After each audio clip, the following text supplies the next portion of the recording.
Hey, what's up, folks? It's James. And Ben. And thank you so much for joining us. Let us talk The Mandalorian. So we're going to review Chapter 22, Guns for Hire, and Chapter 23, The Spies. And that's about it. We are down to one last episode for Season 3 finale. So far, this season has been one big clunker, though with some highlights here and there. So let's talk about it. Grab yourself a cold one. Ours are half empty already, so we had to make up the sound effect. So let's first of all talk about Chapter 22, Guns for Hire, directed by Bryce Dallas Howard, which was last week's episode. Yep. And what'd you think about that one, Ben? Yeah, let's talk about the elephant in the room. I wouldn't even say divisive. I would say, most people hated it. Celebrities galore in this episode. And I was looking forward to this episode. The last Bryce Dallas Howard episodes have been, pretty substantial, pretty good. And this one, it was filler.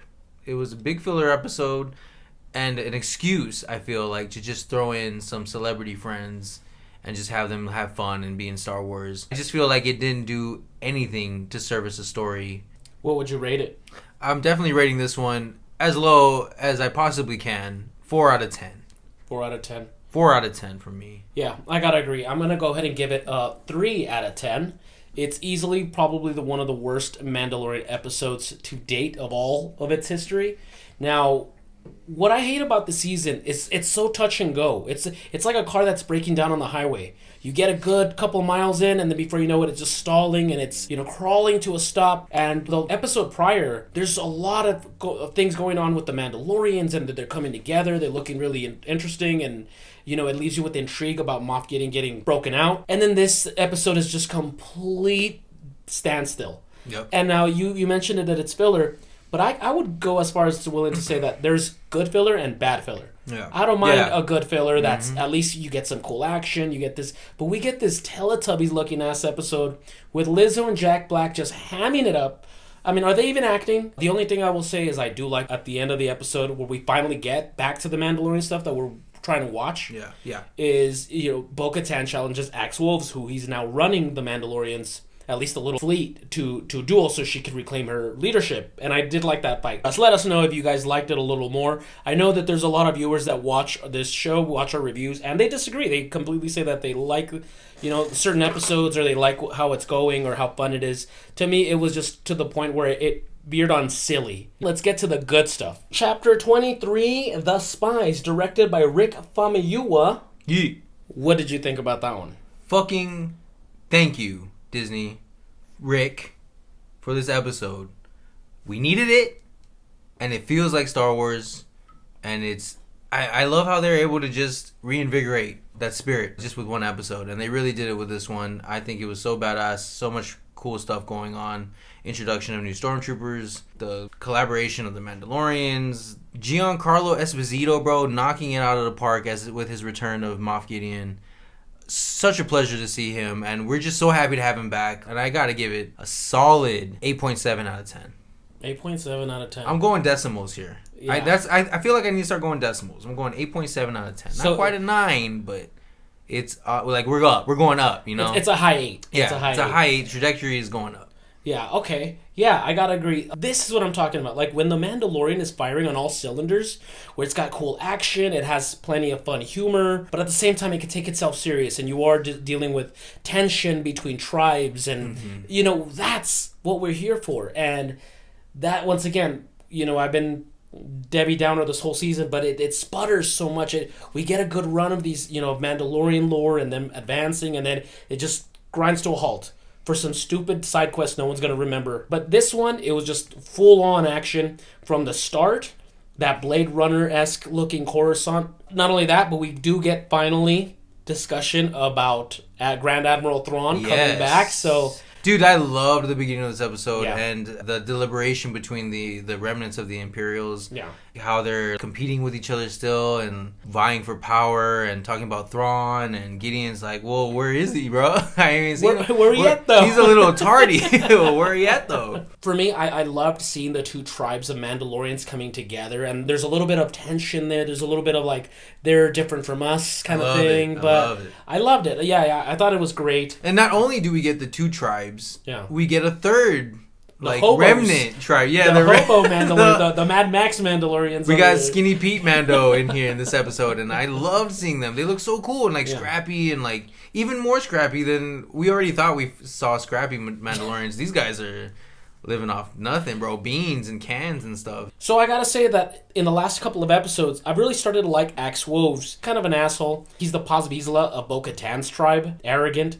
Yeah. But he's like a little bit more smoother about it. He's more like a Han Solo type. Yeah, as opposed to the big brute Hulk guy that pauses. And in this one, they're playing little space chess, and they disagree on a certain move because they're from different tribes, so they're bound to have little deviations on games. And I love that. That's so natural too. I love the way the whole fight starts, and then Paz pulls out his vibroblade, and the vibroblade looks great. Yeah, and like Paz is quick to violence. Paz is not. Yeah, he's like, I'll fuck you up, dude. I thought the fight was great. The vibroblade came out. Axe Wolves is using his jetpack, but like they like almost equal. But Paz is just such a beast, man. Yeah. He's so strong, such a big adversary. Yeah, but I do gotta say, I did like Axe, like how he gets around the brawn of this guy. He uses his jetpack for little agility. Shots. He uses agility, dexterity.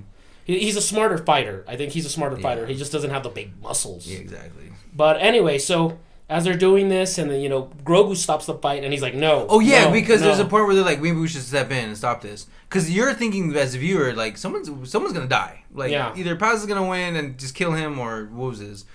And then they bring it up, and they're like, maybe we should step in. And the armor's like, no. Or Bo is like, no one can step in. Because that's just not the way we do things. But the only person that could have interfered was Grogu. And it comes as a surprise. You don't even think about it. Mm-hmm. But then Grogu steps in. Oh, we haven't even mentioned that Grogu gets a new body in this movie, in this episode. Let me just for a quick intercede. The fact that Grogu gets a new, like, IG-11 body in this episode was a smart answer to my problem of, like, I'm tired of him being a baby. Mm-hmm. I'm tired of him not being capable of shit. So they answer it very smartly, and I hate him for it because it's clever. Yeah. But it's kind of, like, cheap almost in a way that they give him this, like, robot body that he can just control really easily. But, it's fun. That's kind of like that levity that you're talking about. That fun Star Wars, like, kind of feel to it. Where it's cute little Grogu and IG-11's dead body just puppeteering him around. And it's cute. It was cute enough. Like, almost a little too cute for me when he starts pressing the yes and no buttons too much. It's fine. I just like that he now has more capability to do things. Yeah. So that was really neat. That was a smart way to get around that. One thing that I thought was really cool is at first it's a joke that yes, no. When they're fighting and these guys are going to kill each other, he stops and no. And that's showing like this little guy is going to grow up to be a great Mandalorian leader. He's changing these rules that's how we do things. Like, no, motherfucker, we're changing things because we want to not kill each other. Yeah, we're trying to do something here. Yeah, so it's a little subtle. It's subtle, but like how a little joke from earlier becomes something a little deeper. Yeah, exactly. It had a little bit of setup and payoff. This is the Mandalorian writing that we've been missing. Exactly. Right here, it makes sense. And then we get into the meat and potatoes of the episode, down in the depths of Mandalore. They start hearing jetpacks, and you're like, oh shit, like what is this? Another surprise. And you're like, is this more Mandalorians? That's what Bo says. She's like, is it, or somebody says, like, is it other Mandalorians? No, it's these stormtroopers that look very different than any stormtroopers we've ever seen. And we find out their armor is made of Beskar.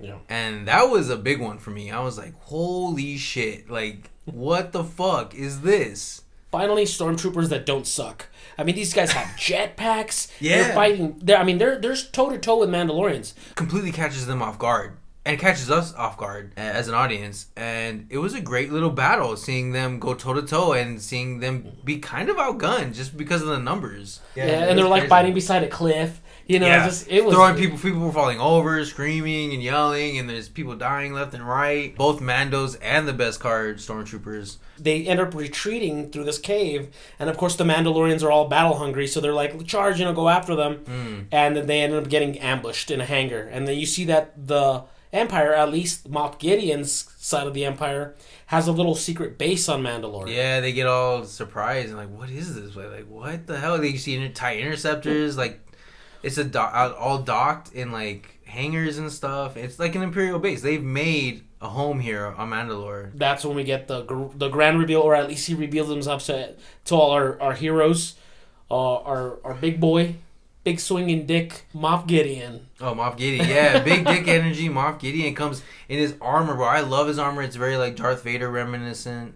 Like, and his helmet has, like, the spikes on it from the Mandalorians that were led by Darth Maul. Finally, he's revealed, and he's doing his bad guy monologue while they're all captured. He looks great. Mando gets captured. Paz Vizsla finally goes out in a blaze of glory. All the other Mandalorians escape, and this guy just pummels through all these Beskar-wearing stormtroopers, and he just destroys them. His gun overheats, and he throws it at someone, which I thought was really awesome. But sadly, at the end of the day, he's exhausted. He's shot at. He's out of ammo. And Moff's got those 3 Praetorian guards he ordered, which the Imperial remnants were, like, mocking him about, or Hux was mocking him about. He's like, yo, you ordered 3 guards. Seems like you're scared of something.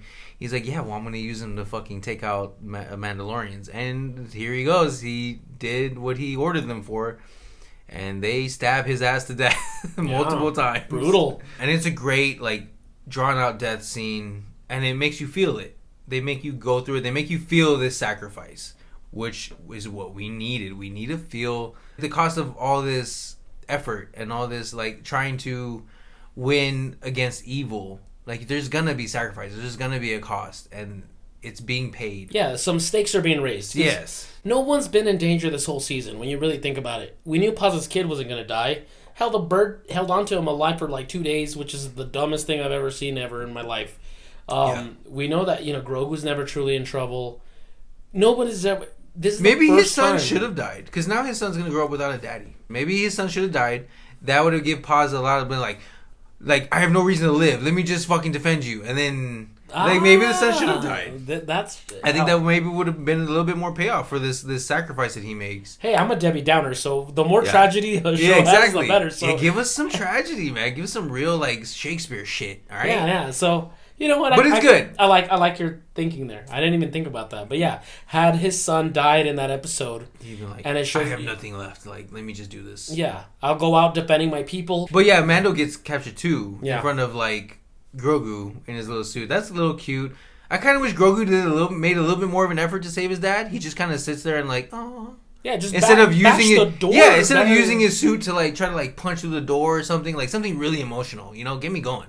Get those tears flowing. But that's where the episode ends, and it's a good ending, and it's a tragic ending, and it just wraps up the episode really well. You get to see the sacrifice, get to see like the lead into the finale.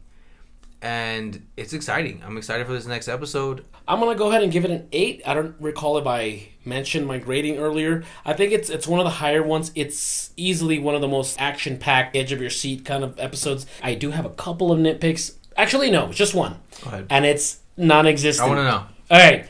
These hobo Mandalorians, these Mad Max Mandalorians who have been surviving here for, I'm guessing, at least a decade. Skinny Pete Mandalorian. Yeah. How did you guys not see the Empire building a whole fucking base? To build a base that big underground... Yes, you would need to bring in all those resources. Yeah. You need to bring in all the building materials. I'm going to just leave it off as just convenient writing. Yeah. Like, you weren't in this side of the planet for years. But now that Bo-Katan landed, they show up. Yeah, so very conveniently. Yeah, either one, it's convenient writing, or two, one of them is a spy. Maybe all of them are spies. Yeah, that was your biggest issue, was that the title of the episode was These Spies. Like, multiple spies. But the real only spy we know of so far is Mean Girl, the Imperial spy who responded, who talked to, damn, you know her name, great. James wants to know who the spies are. Yeah, it's plural. Somebody here gave him the heads up. We're going to be in the planet. We're going to be in this location. Is it the armor? That's who a lot of people are betting on, because she is a little convenient. All of a sudden, she's open-minded about different beliefs. And you said the good giveaway was that her helmet has the horns on it. Moff Gideon's helmet has the horns on it. That's one giveaway, maybe, that they're in cahoots. Not only that, but she takes off conveniently before she gets to before the action happens and they fight the Beskar stormtroopers. I don't know. There's something off about her. Like, she's kind of playing a game of chess. This is something I haven't thought about at all, and where I kind of disagree with you, because I just don't ever see... I've never seen anything to give me the idea that she would betray the Mandalorian race like that. But there are some similarities and some like inferences that might be the case. So I don't know. It was an interesting point she brought up, and I'm glad you did. We'll see. It could be her. It could be the hobo Mandalorians. I found it a little convenient that they found them right away. I mean, within 5 minutes of them landing on the planet, they ran into these guys, but they never saw the Empire, not once. Yeah, that's weird. Maybe it's Axe Woves. Maybe Axe Woves is still butthurt from getting his ass kicked by Bo-Katan in the last episode and losing leadership.